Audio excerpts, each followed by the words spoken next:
beatmate sounds silly? Beatmate sounds hilarious. Thank I you. love that this is how the show is starting. Welcome in to Guerilla Sports Off-Ice.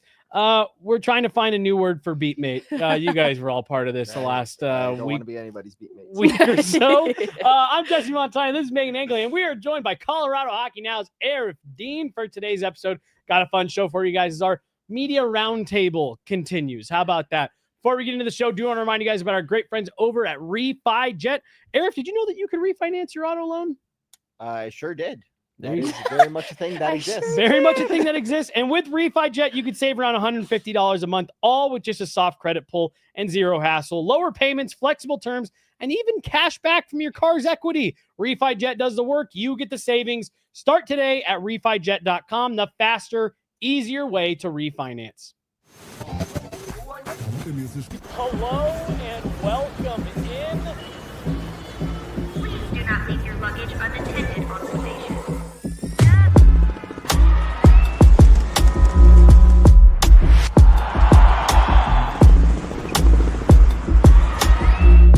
Welcome to the show.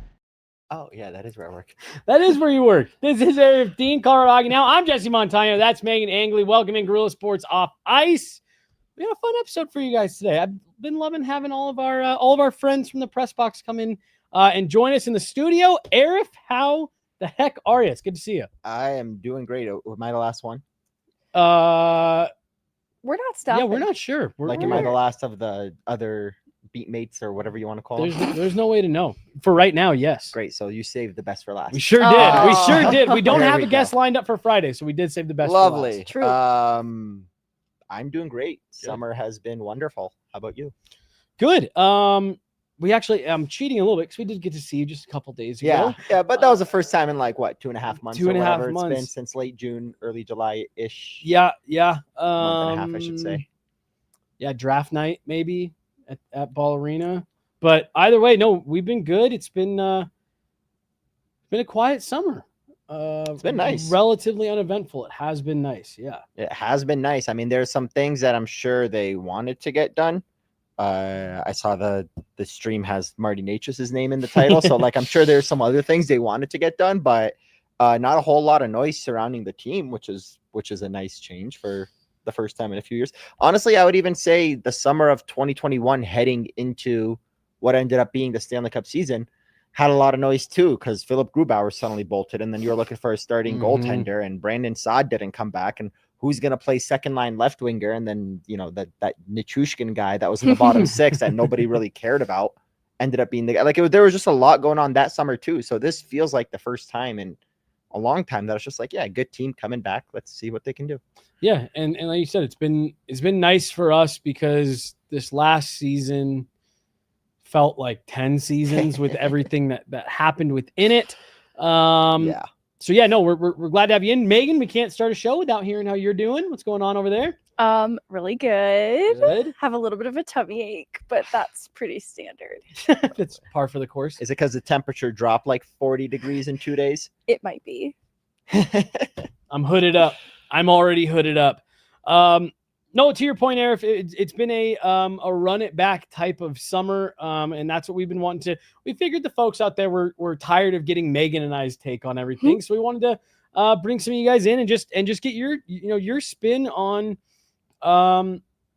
what has been just a quiet summer, and we've kind of been starting these with going back to round one against Dallas. We don't need to fully rehash what happened there, but, just kind of now with, to your point, 2.5 months to kind of let all of that sit. Where are you at with what they've done based off the way that last season ended? I mean, anytime you compare a roster and a team post trade deadline to what you're going to see in September, it's always going to be a little bit worse, unless for some reason you're the Florida Panthers. You're never going to have the same roster now as you did then. Even though his fit isn't really there anymore because of Landeskog returning, losing Jonathan Drouin is losing a valuable player. Mm-hmm. Obviously, you had to trade Charlie Coyle to get off the Miles Wood contract. Say what you want about Ryan Lindgren. I don't think they should have locked in 4 or 5 years to him, and I'm glad they didn't. Yep. but that's a player that you're losing that makes you a little bit worse than you were then. But you're not supposed to compare the September team to the team in March. You're supposed to compare the September team to last September and see what you have this upcoming March. I mean, we talk about the Stanley Cup year all the time. We love trying to compare to that team. Cogliano, Lehkonen, Manson, like Nico Sturm. Like those are all guys that came later. Val Nichushkin in March of that year, in April and May and June, was a heck of a lot different than we knew him in September and October of 2021. So it's obviously not the same team. You're not completely running it back, but you are running it back. Like you have the goalie tandem. You got the second line center locked in, and it's the guy you traded for last year. Martin Necas is replacing Mikko Rantanen. Obviously, Kadri's being replaced by Nelson, but the other guys are there from the Cup team. It's Landeskog, it's McKinnon, it's Nichushkin, and it's Lehkonen. And Nichushkin, speaking of, is on the right track this summer. It seems like Arturi Lehkonen a year ago was coming off of an injury. So it feels a little bit better going in, even though some of the changes seem a little underwhelming. Like at first glance, who's going to play third line center? We'll find out in March. Why figure it out now? Are you seeing Val around? I know you normally you have the Cherry Creek. Yeah. So I haven't seen much of him. I've surprisingly seen a lot of Dave Haxtell. Oh, really? Cool. Since June, he's been around quite a bit, in and out. It feels like he's been. Nichushkin, I feel like hasn't come back yet from Russia. I don't believe he's skating at Family Sports. I haven't made any of those drives out to Family Sports yet, but I've seen some of the videos of the guys that are out there. But I would assume that's coming soon. I mean, usually Labor Day is when you start to see some of those guys come in. I know Scott Wedgwood, for example, still in Michigan, and you'll see some of those guys start to trickle in here soon. Yeah. In talking about the ascension of Val Nichushkin kind of sneaking up on the heels of everyone to become such an important player in 2022, are there any players that could stand to take a big step forward going into this next year that we might not be expecting? I hate that I've mentioned his name like 4 times already, but I think it's going to be Val. I like this. I think it's going to be Val for multiple reasons. Number one, we're all hoping, none of us truly know, but we're all hoping some of his issues are behind him. We're all hoping, like Gabe Landeskog. I saw Gabe Landeskog when he did his the private event for the showing the last episode and all that. And he said something to me that really stuck out, where I was kind of like, how you doing, man? And he was like, it feels good going into an off season knowing that I can be a 10, 12-year veteran trying to get better at hockey rather than trying to get back to playing hockey.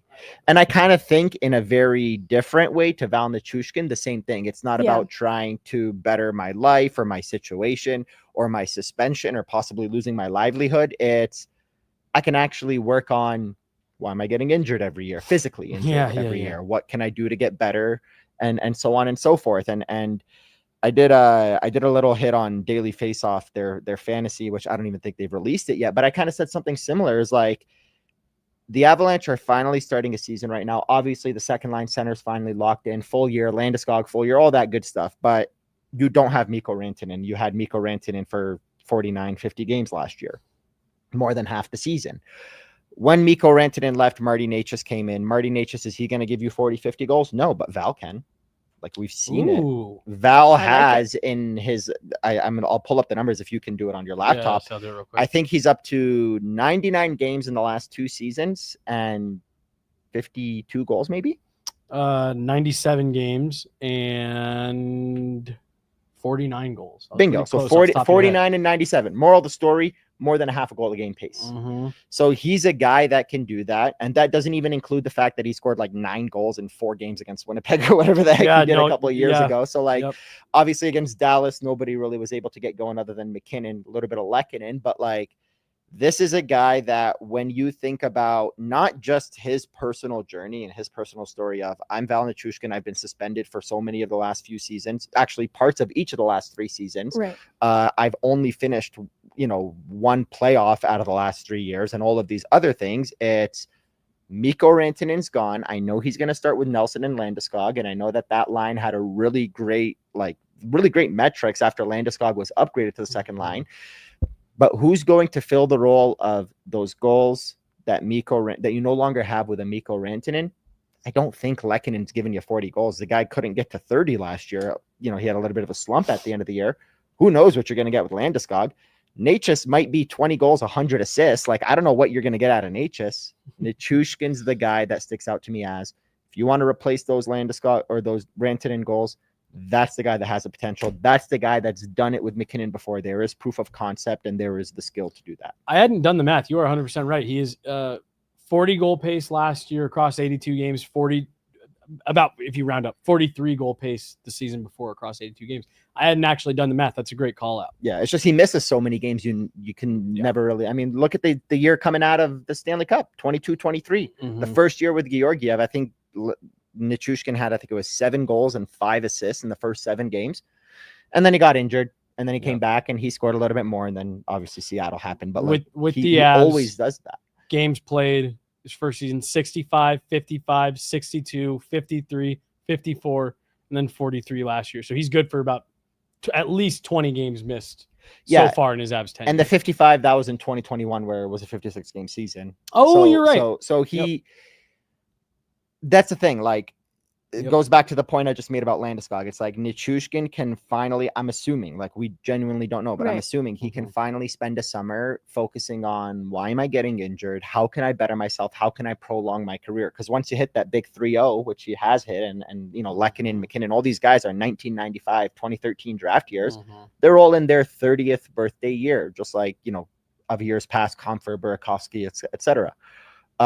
This is the age where you have to figure out, how do I prolong my career? How do I make sure that I can play at 33, 34, 35 and be more like someone like Joe Pavelski rather than someone that falls off, like, for example, Ryan Johansson or even Eric Johnson at his age compared to other guys around that mid-30 mark. So I can see something big coming for Val Nichushkin this year. He just strikes me as the guy who, losing Mikko Rantanen, if there's someone who's going to have to make the most of that, it is Val Nichushkin. Did I ask you on the show yesterday? I think it was right before Connor jumped on.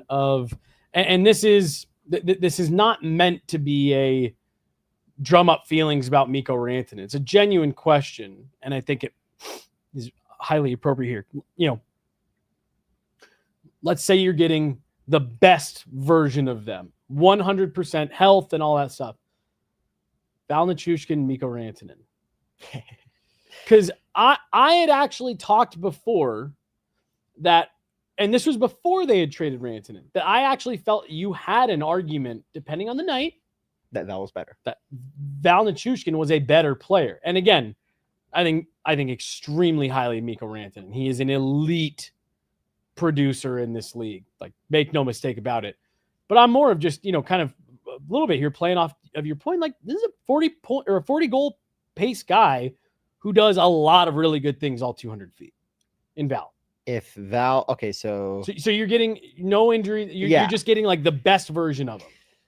The best version of them, I would take Val Nichushkin any day of the week. And I mean that with all due respect, and as the guy who wrote the article about Chris McFarland because he traded Mikko Rantanen. I am a big fan of Mikko Rantanen. Yeah. I love that dude. I love everything about his personality, what he brings in terms of culture and work ethic. I'm sick of people bringing up the whole Arturi Lehkonen's dad thing. Like, Mikko Rantanen is this, like, doesn't give a crap. He and Ryan Johansson just don't care. Like, I'm so sick of that kind of thing. Knowing and feeling that way about Mikko Rantanen, Val Nichushkin's still the guy that was the best player against the Tampa Bay Lightning. Val Nichushkin's still the guy that has this, like, raw size and speed and skill that makes him a unicorn. Like, people aren't built like that. Like, when people talk about different sports, like the UFC, people talk about someone like Brock Lesnar when he was in the UFC. That's a guy who's built so specifically that, like, how do you beat that guy? Yeah. Val Nichushkin is that way. You know, Sidney Crosby's just a regular looking dude you see in the street with big legs. Like, that's the only difference there. Val Nichushkin shouldn't be able to do the things he does on the ice. Yeah. So I would take Val Nichushkin any day of the week. The thing is, how often do you get the best version of Val versus how often do you get the best version of Mikko? And that's even aside from the injuries and the suspensions. you'll still have a Val Nichushkin 2 goals, 2 assists in his last 10-game stretch. You never see that with Mikko Rantanen. Yeah, just wild. Like you even never on, see that how many until times, he gets traded to Carolina and he doesn't know what the heck's going on. But like in Colorado, when did that ever happen? Also, how many times did you and I talk about like he'd have a bad night? He'd be like, oh, Mikko looked terrible. Check the Oh, score. 1 goal, 3 assists. Yeah, literally. Yeah, It's a multi-game assist streak. Yeah. Now with a day to think on it, feel the same. Val over Mikko. Again, 100% version of both of them. Well, so my answer was based upon the opponent, and I shouted out the physical component of Val Nichushkin as why he would have an edge against a lot of opponents in a playoff setting, for example, because of the freight train on skates that can be so difficult to play against. But I think there's a level of deception to Mikko Rantanen creatively that adds a skill element that could be really useful against other opponents, but that physicality of Val Nichushkin gives him a definite edge over Mikko Rantanen, who doesn't leverage it as much. Well, and you know, I remember seeing that interview when they were in Finland, whatever that was, 2-3 years ago, and Mikko saying, I grew a foot in my draft year. And honestly, when I heard him say that, I was like, that makes sense to me. Because he looks like a deer in the headlights, doesn't know what to do with the size. He looks like a guy who does not know how to play like someone who's 6'4". Yeah. And it's so when I will never forget when I heard that interview, I was like, oh, you didn't grow up playing with this size. That's why you don't handle it well. I think kind of, this is a side tangent, I'm sorry. But you mentioned the Tampa series. It was the second goal of the game in game 1. Val Nichushkin scored, and it came at the end of a 4-checking shift that I remember just being like in awe of. It was just an absolute clinic from Val Nichushkin. Just to your point, he's a unicorn in the way that he moves, the way that he uses his size, and then the offensive touch once he actually gets the puck on his stick. It's crazy. Yeah, and again, I'm a huge Mikko Rantanen fan, and I love everything he brings to this team. And there is still a scenario where in 5 years from now, we're talking about the Avalanche never winning a Stanley Cup again, starting with when they traded Mikko Rantanen, downfall. Like, that's a reality that could play out. Yep. The Florida Panthers probably felt the same way when they traded Jonathan Huberdeau, and that obviously went the other way. But knowing all that, like, you've done like 100 episodes with JJ. I used to do a podcast with JJ. People that listen to that podcast, JJ as the co-host, know how highly I think of Val Nichushkin. Yeah. As a player, when he's healthy, when he's available. He's Mark Stone with less PR. Like, he's just not as good at marketing himself as I'm one of the best two-way players in the NHL, but he can write that. He can write that over these next 3-4 years. 2 things need to come into play. Number 1, I don't want to say keep your nose clean because that's going to imply things like just keep your Isn't that personal... unfortunate that that's what the saying is? Yeah, I hate that that's the saying because I don't want to imply that, but like keep your personal life in check. And then on top of that, be one of those players that has longevity into your 30s. You know, do the Dustin Brown thing where he was like this broken down player and then found a way to like have that second life. Like, you need to do that. And if you can do that in 5-6 years from now, people are going to know you as the guy that every time the Avalanche win another Stanley Cup, whether it's their second or third or fourth, Nathan McKinnon and Cale Makar are the best players on the ice, but you couldn't do it without that guy. You couldn't do it without, the Red Wings had Larry Yanov, the Avalanche back in the day. They, was Forsberg and Sakic, but how many of those other guys on that team did you look at and say, you can't win without Claude Lemieux in 96, Alex Tanguay in 2001, Milan Hajduk scoring big goals. Like, you need those guys. And Val, because we have the proof of concept, we don't have the proof of concept of Martin Necas in the playoffs yet, and he could take off tomorrow. Yeah. And by tomorrow, I mean this upcoming playoffs. Like, breaking news. Yeah, Val, we have proof of concept. We saw what he did against the Tampa Bay Lightning. We saw how strong he was against Seattle before he left that series. We saw him totally just completely manhandle the Winnipeg Jets. That hat trick at Ball Arena. We time and time again, we have proof of concept. If he can get the longevity personally and physically in hockey, that's a guy that's going to mean so much to this team, especially after you trade a Mikko Rantanen. And who's the guy that can give you 40-50 goals a year, as you saw with the numbers? Yeah, it's number Val. 13. It's Val. You're totally right. Well, you just mentioned Martin Necas, could pop off starting tomorrow. Yeah. Or take off in a trade. Right. Jeez. I guess let's unpack this a bit, Megan. I want to start with you in terms of what you just alluded to there. I guess let's just start with the broad strokes question of, are you in the camp of they need to get this guy locked up and get it done? Or are you in the camp of, no, I don't know, maybe there's a market out there for him?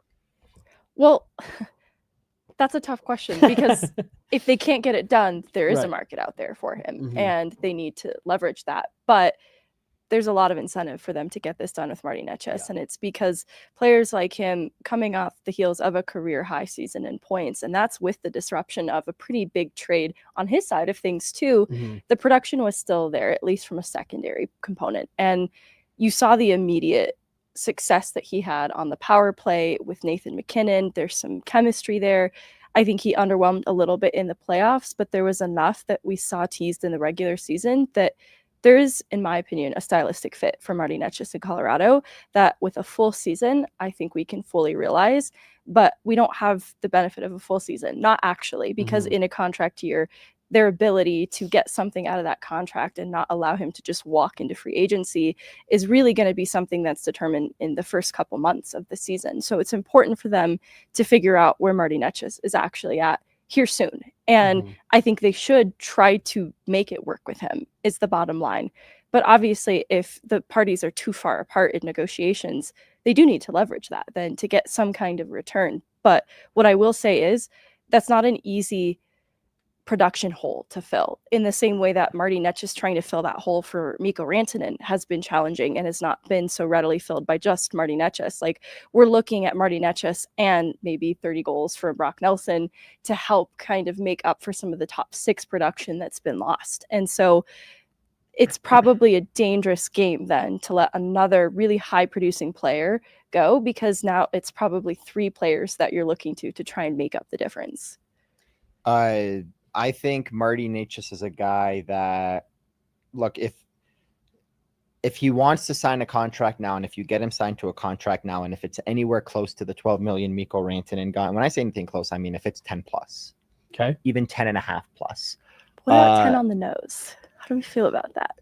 So 10 on the nose, like, I can live with. Yeah. Like, to me, the standard that I've set, again, as the guy that wrote the Chris McFarland article, and nothing against Chris McFarland as a general manager. There's a lot of things that we can talk about that he's done well. Yeah. There's also a lot of things we could talk about that he's done very poorly, aka second line center. And you know, the long list of things that have happened since then. But I do think Chris McFarland's got the team in a good place right now. However, the number that I've created as a bar is what Mikko Rantanen was making on his last contract, $925. Oh. If you can get Martin Necas locked up, which I don't think it's going to happen anymore, especially after that Frank Nazar contract that just came out at 6.59 for a player that's played for like 4 seconds and hasn't even broken out yet as a half a point per game guy. They're strictly paying for potential, and he's already going to be making more than Martin Necas is making this year at 6.5. Like, that's already a bar that's been cleared. But knowing that someone like Mikko Rantanen didn't reset the market, he didn't do the Leon Draisaitl thing of, you know, taking that next step up. He just kind of settled in where everybody else is at 11, 12 million for top line forwards. I think he's like the 5th or 6th highest paid contract now with Mitch Marner. Knowing that Mikko didn't do that, you are going to be in a place where no matter what you sign Necas to, if it's that 10, 10 and a half, 11, it's going to be like, well, we did all of that over $1.25 million. And that doesn't even pay for Jack Drury, who's the other piece, who, oh, by the way, is also up for a new contract. Right. Might ask for $3.5 million or something crazy like that at the end of the summer. You don't know. But on that note, the Mikko Rantanen trade is done. Yeah. The trade is done. Mikko's gone. He actually sent you home. And then he came to Nathan MacKinnon's wedding, and like, they're boys, but also he's gone. He's already signed that contract. He's going to be in Dallas for the next 8 years, whether you like it or not. Yep. You cannot let that affect. I completely agree with this. Yep. I wrote earlier in the summer before they made the contract. Actually, it was before the summer because it was in early June. You cannot let what you gave up for Brock Nelson determine if you re-sign Brock Nelson or not. You can say, well, if we don't sign this thing that we already have, how are we going to replace him when we don't have any more assets? Yeah, when you can say that, but you cannot sign Brock Nelson because you gave up Callum Ritchie. That's just like Casey Middlestat. You can't keep Casey Middlestat if he's not a fit because you gave up Owen Byram, and they traded Casey Middlestat. Good on them. So where I'm at with Martin Necas is, if he's ready to sign a contract, get him locked up, because that's a good player. People talk about the fit with Nathan MacKinnon. I couldn't care less about the fit with Nathan MacKinnon. You're not signing Marty Necas to be Mikko Rantanen, where he's glued at the hip with Nathan MacKinnon. You're signing Marty Necas to be one of your 4 wingers with Landeskog, Nichushkin, and Lehkonen. Lehkonen's got 2 more years. Landy and Nichushkin more than that you can do what you've done with Jared Bednar at the helm since 2022, and it's take these 4 wingers and do whatever the heck you want, create whatever combination you want, and it works. That's where you need to be with Marty Necas. You don't need him to be Mikko Rantanen. And that's the part that I want to, narrow in on real quick. We do have a comment here about what the Avs offered Mikko Rantanen, and here's the hard part with all of this. I've talked to a lot of different people about how those negotiations went.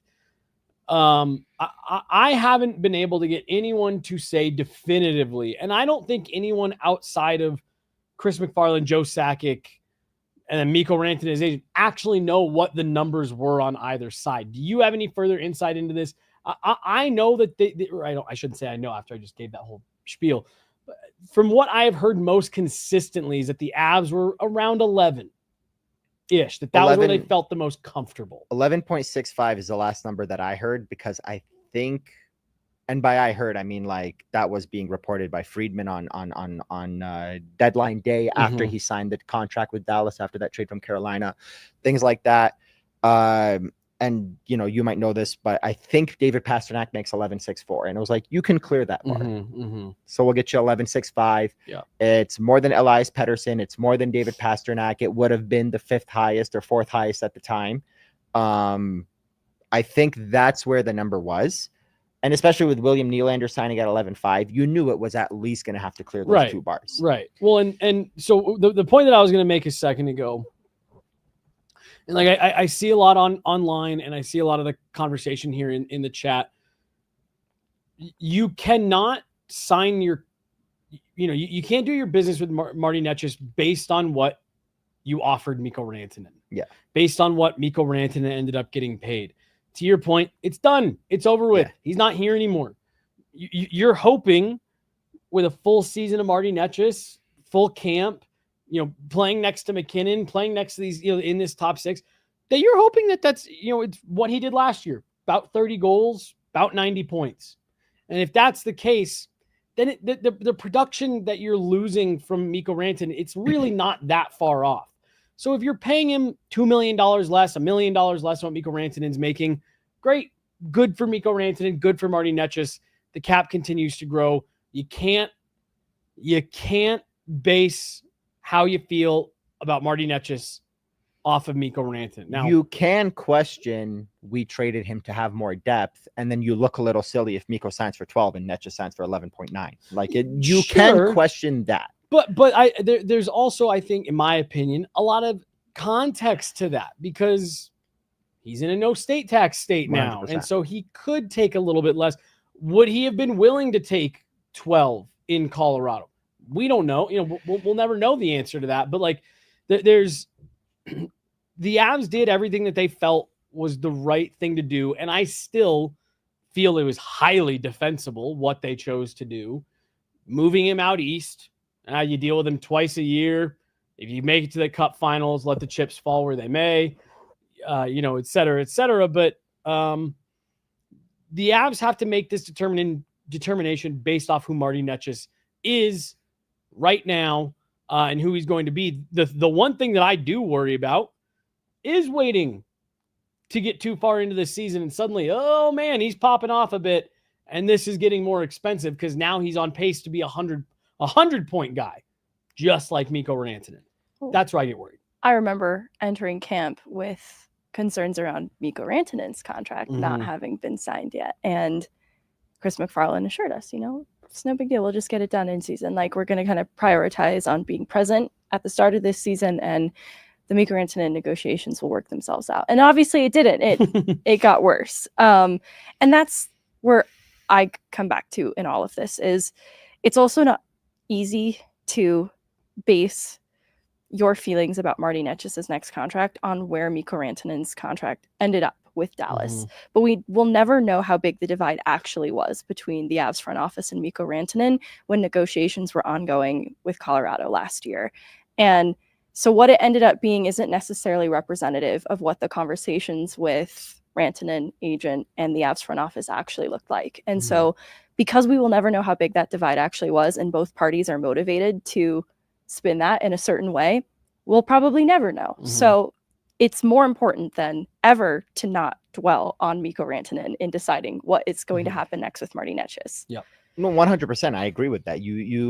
I think that when it comes to Martin Necas, if you don't get a contract signed, I'm not going to say by opening night, but I'm going to say by the home opener, which is the second game of the year, which is 2 days later, which is around where Devon Toews signed his deal, which was like the second day of the regular season a couple years ago. Yep.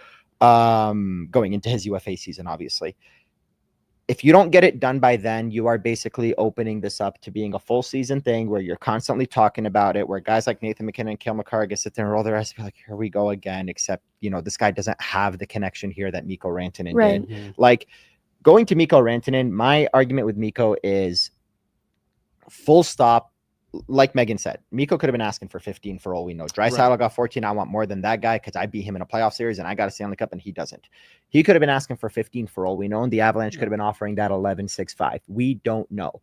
However, I stand by my belief that with the Mikko Rantanen saga, I don't have an issue with them deciding this is a player we're going to send out, because I'm pretty sure people thought Bill Zito had some giant cojones when he traded Jonathan Huberdeau off in a 115-point season where he broke left-wing records. In that crazy season with the Florida Panthers. I don't think Bill Zito was doing that thinking this is going to go as well as it did, but it was still a very ballsy move to make. I have no issue with the Mikko Rantanen decision as much as it hurts everybody. That January 24th day in Boston when, I wasn't on the road, I was here. We're all like, what the heck just happened? But I stand by the thought that if they wanted to keep Mikko Rantanen, it would have worked itself out. And why do I feel that? Because everything we've seen from Mikko Rantanen before, everything we've seen from Mikko Rantanen since tells me that that's a player that if he was asking for 14 and the Avs were offering 11.65, and if what Mikko says, if I walked into their office and I legitimately told them, forget what my agent is saying, let's get this figured out because I want to stay, and then Chris McFarland traded him 48 hours later, whatever that story is, if that actually happened and if that continued until July 1st, the Avalanche could have gotten something locked up. Because I remember a time when Steven Stamkos looked at Steve Yzerman and said, screw you and your hardball negotiations, I'm out of here. Then he went to the market. The Toronto Maple Leafs were throwing everything at him. And he knocked on Yzerman's door and said, well, what was that, 8.5? Okay, sign me. I'm staying here. I'm not going there. It's kind of crazy out there. Like, you didn't allow that to happen, because my thought with the Mikko Rantanen thing is it got to a point with the Avalanche where they said, we don't think this player is worth it anymore. And what that is we have a salary cap and he's going to make at least 11, 12, 13, 14 million, whatever that number is. We don't think he's worth it anymore, because if they felt he was worth it, they would have found a way to make it work. Because if Cale Makar takes you all the way till July 1st, 2027, not 2026 when he's eligible, 2027 when he's a free agent, you're not trading him in January because negotiations went wrong. You're fighting that battle all the way to the last minute.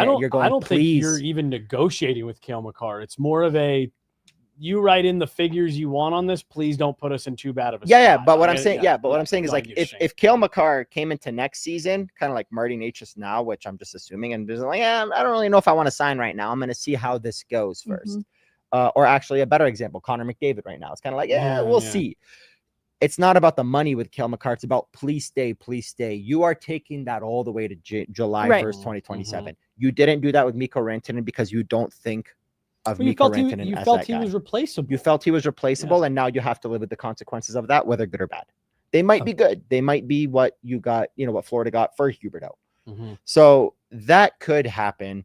However, with Martin Necas, I think the biggest thing here is this is a player that doesn't have the connection to Colorado that Mikko Rantanen did. Right. I also question what you did with Mikko Rantanen in terms of the surprise element. Yeah. Because if you made it very clear, we're going to trade this guy, whatever, Mikko may have been like, oh my God, give me 11-2. I don't care. Just keep me here. He may have done that, or you may have been able to get something better, because in a few years from now, we might talk about Carolina getting better from what they did with Stankoven and 2 firsts and 2 thirds, then the Avalanche getting a 4th line, maybe 3rd line center and a really good player in Martin Necas, who's not Mikko Rantanen, and a draft pick that you used for Ryan Lindgren in a 4th rounder, which I don't even know what they did with that pick. They've traded so many of them now. But I know the second was part of the Ryan Lindgren trade. So, like, you didn't get a first. You didn't get 2 firsts. You didn't get one of Morrow or Nadeau or Nikishin, one of their higher prospects. You didn't get any of those, like, okay, but just wait for this guy. Like, this guy's going to make it all different. No, you know exactly what you have in the deal. It's Martin Necas is Jack Drury, and if you trade Martin Necas and he's worth 25 cents and you trade him for 3 dimes, it's not going to make you any better. Yeah, you'll get 30 cents back, but it's not going to make you any better. It's got to be like, well, I think you have to be betting on the fact that Martin Necas is going to take the step and have at least a similar production track to Mikko Rantanen. And again, I guess, I don't. Now I'm going back on what I said earlier of, acting on stuff with Martin Necas based off what, we had in Mikko Rantanen. But Meghan and I had this conversation, I think off air earlier in the week or last week, just like every time you trade this, you're watering down your return. Yeah. Like, it's going to be hard for you to go out and flip Martin Necas into something that's like, well, this is a clear upgrade. This is definitely a better player. All that to say, yeah, I think I like your prediction of, or I guess not necessarily if it was a prediction, but that timeline of right after the season starts, that Devon Taves window. And, I really, I'll go ahead and say it. If, we hear next week, we got Martin Necas done 10-5 to 11. I won't love that at face value, but I think it's a sign of what you were referring to a minute ago, Meghan, of like, yeah, we're not going to drag this on. We value him. We want him here. We're just doing it. And you can change your thought process. You can say on January 24th, we're trading Mikko Rantanen because we're just not deep enough. And then on what's today, August 26th. Yeah. So almost the 24th. So it's been like 7-8 months since the trade. Your mentality could change to, actually, we got Brock Nelson at $500,000 more than Nazem Kadri's making in Calgary, and Gabe Landeskog is back, and actually he looked pretty damn good for 4 games. And we also got Jack Drury making 1.75, and we like him there. And on defense, we got all these guys back, and Josh Manson staying for 3.95, and Brent Burns is technically $1 million, and whatever the rest can go to next year. And like Mackenzie Blackwood, everybody laughed at us, but hey, guess what? He's only making 5.25 for the next 5 years starting now. Like, you could look at that and say, actually, we are deep enough. We can pay our top winger 11. Yep. We would have loved to keep Mikko for 12. Obviously, he's in Dallas for 12. We don't even know if he was, but hindsight is 2020. We got this guy back. He's 3 years younger. In a couple of years from now, when Mikko Rantanen looks like Jonathan Huberdeau, at least I can sit back and say, ha. Like, you know what I mean? Like, you can change your thought process and sign Martin Necas for 11.5 now, and people can laugh at you, and that's fine. Right. You can do that. And in fact, I would rather Chris McFarland does that and owns up to what he did, and just outright says, yeah, I made a mistake. I mean, I'm sure if you ask him truthfully, do you regret trading Bowen Byram for Casey Middleton? I was going to say, of course. What am I, an idiot? Of course I regret doing that. But you don't want him to trade Martin Necas for a couple of second, third line players that are like, I don't know, Burakovsky, comfort level guys, because, I said I can't pay a guy as much as Mikko makes. Like, you can't do that. Well, and there is the other part in all this. Martin Necas is 26 years old. There's still a lot of opportunity. There's still a lot of potential for this in 3-4 years. It's like, no, Chris McFarland didn't make a mistake. See, what a great foresight he had to maneuver this. That's such a wonderful point, because I think we also do this thing, and you just did it earlier, about 30 goals, about 90 points. How do you know that that's his limit? Yeah. How do you know? He might be a 100-point guy because he's coming from a team and a system and a head coach that didn't give him much of an opportunity to excel. And despite that, he had a stretch where he had 30 points in 17 games last year with the Carolina Hurricanes. And he was leading the league in points at one point with Kaprizov and McKinnon. Like, those were the top 3 up until like December 1st. Yeah. So this is a guy that could come out this year and be like, I'm actually as good as Mitch Marner. Yeah, I'm much better than I am this like finesse, playmaker. He'll give you 30 goals and 70 assists. Like, he might actually be that. Yep. And a lot of that is basically why I don't want it to drag, like you were saying to Meghan. Like, I don't think you want to allow this to drag, because the more it drags, the more he's going to be worth, because he's a talented player, and you always bet on talent. He's a talented player who's 26. He's not 31 or 32. He's 26 years old. If this was Gabe Landeskog in a contract here, Let that bad boy stretch. And if he gives us 90 points by the time the season ends, you know what, Gabe, you're worth it. 32 years old, we're still going to pay you. Yeah. That's probably not a reality. With Martin Necas, it is a reality. So if you can sign him now, and if the number now is 10.5, like that's the bare minimum, and it's only going to go up from there, sign him for 10.5 now. Yeah, get it done now. Get it done now. As the cap goes up. You mentioned them being able to, improve the back end, get them a little bit deeper. I know that was something, Meghan, that you were wanting to make sure we keyed in on here, get Aarif's perspective on this. I loved what you said earlier, comparing this September's roster to last September. Meghan, I like this back end a lot better than what we were looking at last September. Yeah, well, it's really complete on the right side. So I wanted to get Aarif's take on how they're going to manage the construction of this back end being so heavy. Very complete on the right side. Yeah, very complete, a lot of depth. And I think that's turned some attention to maybe being in search of another left-handed defenseman to round it out. Where are you at with this back end? So I started with, obviously, Cale Makar is your top right winger or right D, and then you got a couple guys behind him in Manson and Malinsky. That's how you entered the offseason. Then they signed Malinsky. I said, okay, well, now if they want to improve the right side, they're, all that leaves is Josh Manson to move, unless you keep that the same and you improve the left. Then they signed Brent Burns. I said, okay, Josh Manson's getting traded. Then they signed Josh Manson. Right. And I made a full circle back to where I started, which was I think Sam Malinsky is going to be the odd man out. When he's going to be the odd man out, I don't know. But to answer your question, Meghan, I think he's going to be the one playing on the left side. And if he's not the one playing on the left side, and if he actually starts the season with the Avalanche, which you never know, there might be a trade in September like we see pretty often. If he actually starts the season with the Avalanche and if he actually plays on the right side, I don't see any scenario where the Avalanche want, especially given this like new, focus on size and all these things and beef and all the, Alex Gagne, the guy that they signed, it's not Alex Gagne that I'm intrigued by, but it's what they signed in Alex Gagne, which is this dude that's 6'5" that can hit, that has all these great defensive metrics in college hockey in terms of like turnovers and puck battles and battles along the boards and all these things in college. And was quarterback in a power play. And on top of all that, it was quarterbacking a power play, but like I'm more intrigued by what they signed in Alex Gagne rather than the player himself. I don't see a scenario where they actually are going to move forward with Devon Taves, Cale Makar, and Sam Malinsky, for example, as 3 of your top 4 defensemen, especially while you still have Sam Girard under contract. So that makes me think that if Sam Malinsky starts on the right side, it's going to be because they're trying to dangle him as trade bait, and that's how he's going to best excel. But to me, they kept Josh Manson to be the third pair guy, not now, but like when that new contract comes in.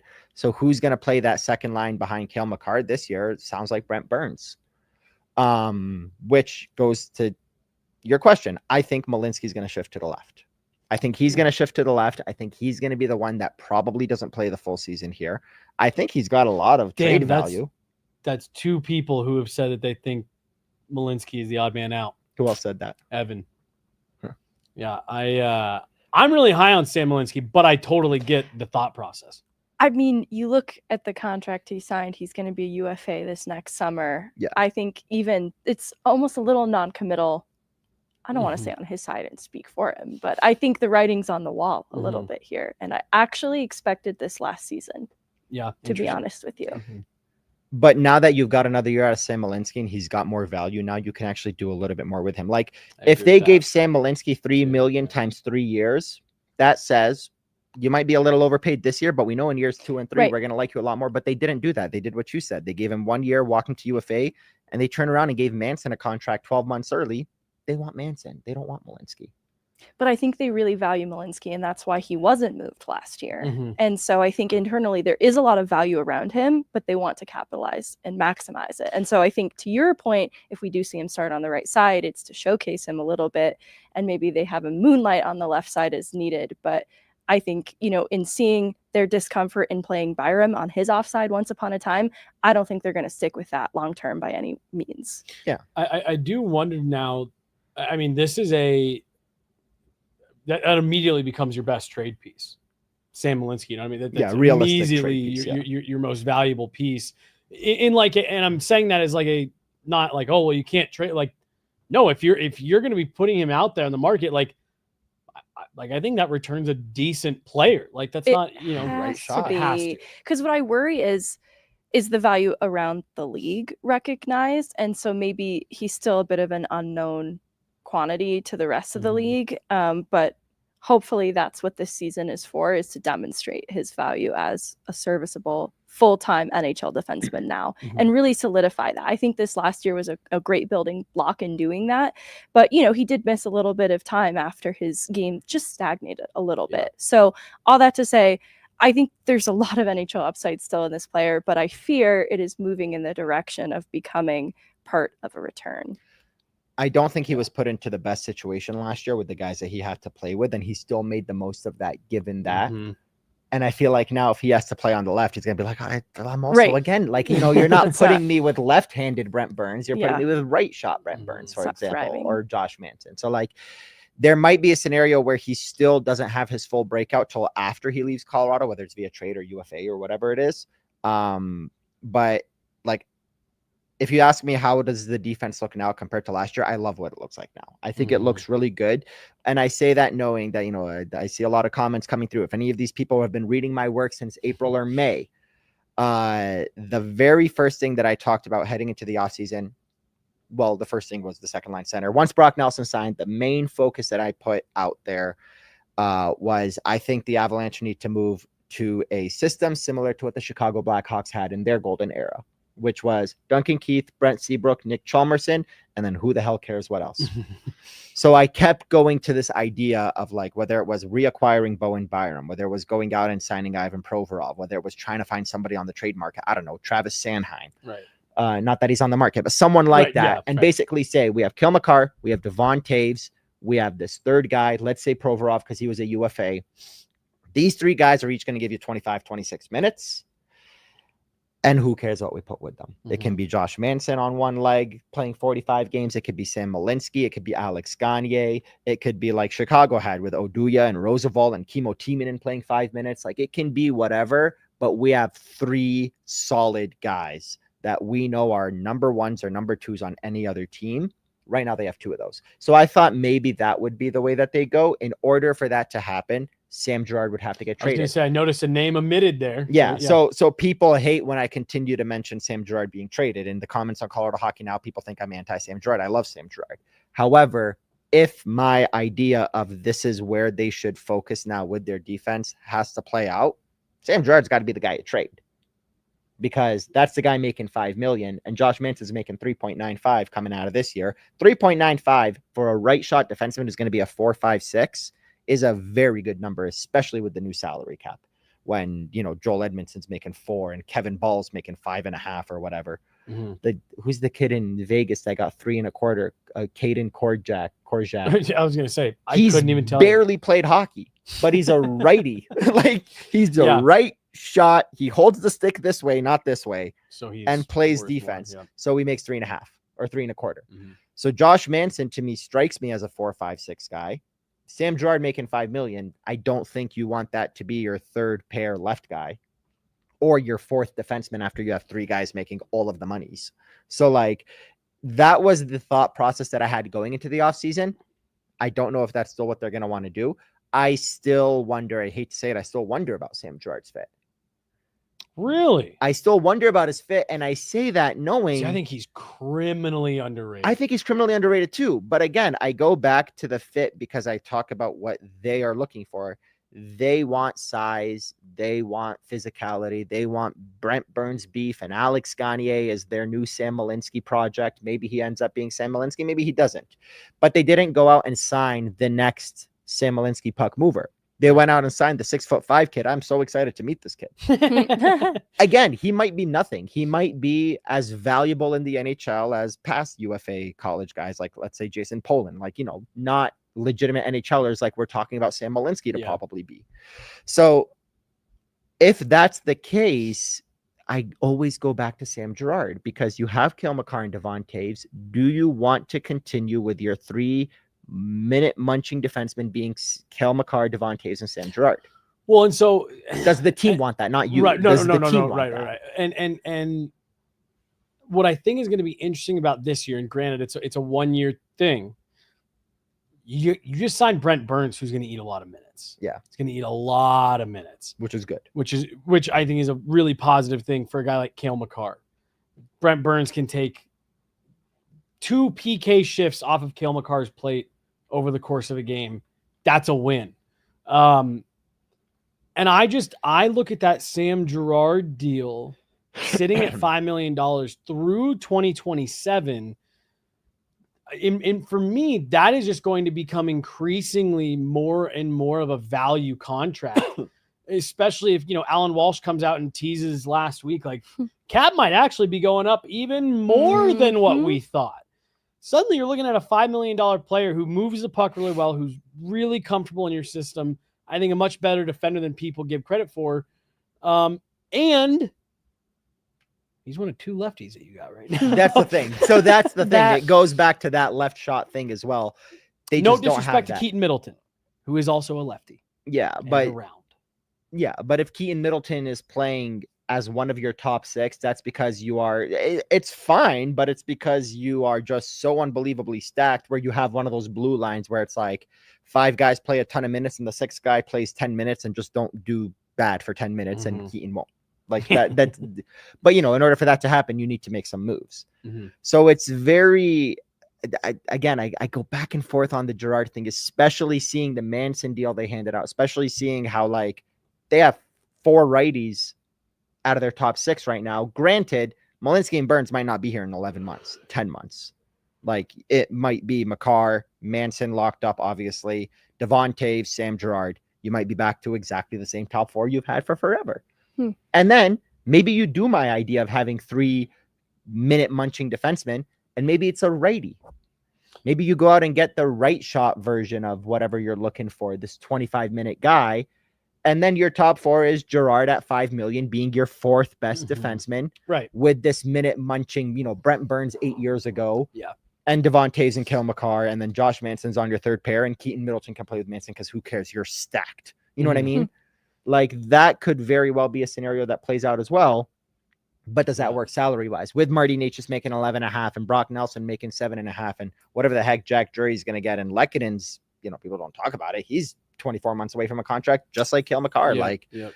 Granted, different dollar figures, but yes, different dollar figures, and that might not be a guy that you care to lock up for 8 more years. I'm like, thank you for your service. Let's find the next Lekkonen. Like he's not Cale Makar basically, but like you're in a situation where can it all work?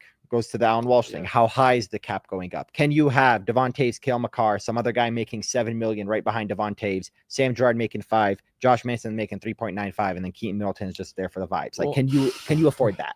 And then the other thing too, Guliev come over within the next couple of years. Yep. How does that? that there's a lefty that can move. Do you guys see that article that came out this morning? It had to be. I'd translate it that. His KHL coach is giving him shifts at forward to help with his offensive game. Like they're not playing him there full time. And I think there's some injuries that are also influencing this decision. So it's a little less silly, but a testament to the offensive skill. Yeah. So, maybe that's your Sam Girard replacement in 2 seasons and you move him for that last year of that $5 million deal. And suddenly you can, kind of replicate him in Guliev for $4 million less. I don't know, but there's him, Sean Barron. Strength of skating, not quite what Girard's was. Point at you and you knew what I was going for. But he's really like the only defender. Other prospect they have. Well, he's a DU guy.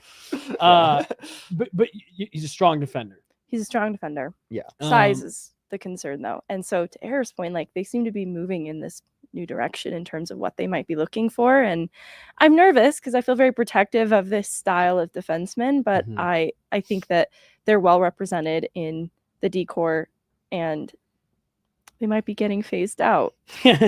So the ebbs and flows of the NHL. Again, it goes back to the point of you have Cale Makar, you have Devon Toews. Do any of you think any of those guys are going anywhere anytime soon? Exactly. How many more guys that we have to have Sam Girard because he only makes $5 million. Well, we have to have Sean Barron because he's going to actually be this next prospect that develops in the system. Well, now you're only leaving 2 spots for the big guy. Well, one of them is Josh Manson. He might miss 25 games a season. Well, now you're leaving only 1 more spot. Well, we signed Brent Burns. And when Brent Burns leaves, we're going to sign, he's a 1-year thing. Obviously, him and Barons are not going to be together. But like, you Right. see what I mean? The more you like, well, we also have this. Well, we also have this. Then you're like, okay, well, we wanted size and we have exactly one spot for it. You know what I mean? Like, if they actually want to go in that direction, if Cale Makar was built like Chris Pronger, I'll think a little bit differently, because Devon Taves is a tiny guy, Cale Makar, or even vice versa. If Devon Taves was, Mark Methot playing with Erik Karlsson, this bigger body, I'll think a little bit differently. But you have Cale Makar, you have Devon Taves. I don't foresee any of them going anywhere anytime soon. How many more guys behind them are you willing to have, like Meghan said, of this size and of this ilk, before you say we have too many of them and we need this bigger, beefy defenseman? Maybe Sean Barons makes the club and maybe he's got a future with the team, or Golyayev, one of them. And that's great, because those will be ELC guys that you can have for a couple years or 3 years or whatever, which options. is badly needed with this team since Bowen Byram and Alex Newhook. And maybe that's your 5th and 6th best defenseman. And you got Cale Makar, Devon Taves, and this guy on the third pair. And the 3 guys in the middle round to get out are Josh Manson and 2 other behemoths. Mm-hmm. Will it be enough to have Gerard, Barons, Makar, Taves, Manson, and 1 more big dude? Or do you need 2 more? Like, that's the thing. Where is the franchise at with this size? And then if you run into another Dallas or another Vegas or any other team that Pete DeBoer coaches, and they got all these big guys roughing you up in the crease, and then you lose in 7 games, and you're like, well, Barons and Makar and Taves and Gerard, we have too many guys that are just not huge. And Cale Makar is a physical dude. Mm-hmm. But Plays it's a bigger little than he bit is, yeah. different when you have 29-year-old Eric Johnson, who's 6'6", clearing a crease, than Cale Makar at 27, 28 years old, being a very physical 6-foot guy. Yeah. That's about going to do it for the Aarif. What's been the best part of your summer, man? You've been all over the place. Honestly, it's been a wonderful summer. I think between the fact that hockey hasn't been as stressful, like you said, like this is the first year where work doesn't seem to be pushing all the way through. Like, I think for the last month, we really haven't had much to do. No.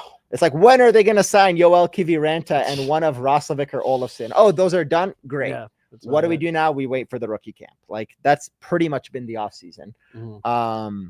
Also, planning a wedding last summer in 3 months was wildly stupid, or 4 months or whatever it was, from June to November. It's been a wonderful summer. Nice, man. Honestly, Good. the weather's been nice. We haven't had any of those crazy forest fires where it looks dark and gloomy. Done a lot of traveling. Michigan, went to Toronto for a few days. I'm doing the thing I always do every summer, running away from my problems, because I like to run. Yep. And the weather's just been perfect for that. A lot of swimming. Like, it's been great. Yeah. Honestly. Good. Well, good, man. I mean, we like I said at the top, after last year, I think we all needed a nice, okay, please don't make us do 4 emergency pods because you're doing all kinds of crazy stuff. Let's just kind of keep it quiet, keep it consistent. And now here we are, 2 weeks away from it getting going again. Meghan, any final thoughts for today? No. Aarif, any final thoughts? I do have one thing I wanted to share. Yes. I pulled this up yesterday Share it. or a couple days ago, and it's about the bottom 6. I know you guys said you've talked a lot about that. No. No, we still want this. But I was looking at, Gabe Landeskog is going to play his next regular season game, hopefully October 7. What did the lineup look like the last time Gabe Landeskog played a game? I was saving this to write it in Colorado Hockey Now for Regular opening season night. game? Yeah, and I'm still going to write it. But this goes to the point of what we said in the beginning of the show, which is this a complete roster? No, absolutely not. They're going to add more to it. Right. But if they had to go into the playoffs with the top 6 they have right now, put the Martin Necas contract stuff aside. Mhm. Let's hope Brock Nelson isn't Ryan Johansson, which of course he's not. Like, he's Right. going to look good. If you have this top 6, you have the defense you have the goaltending pair you don't have questions about Georgiev. You don't have questions about who's going to play behind Nathan McKinnon. You don't have questions about your depth even. Mhm. Yeah. Last year it was Logan O'Connor and his merry men in the bottom 6. Yeah, You never knew who was going to be there. Fixing the bottom 6, even if it's a third line center, even if Jack Drury's not the guy, is a little bit more palatable than having to find the next second line center. So with that, I wanted to share this, which I'm going to write about for opening night.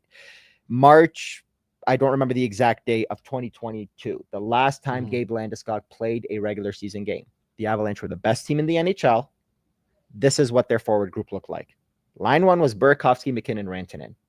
Okay. Line 2 was Landeskog, Kadri, Nichushkin.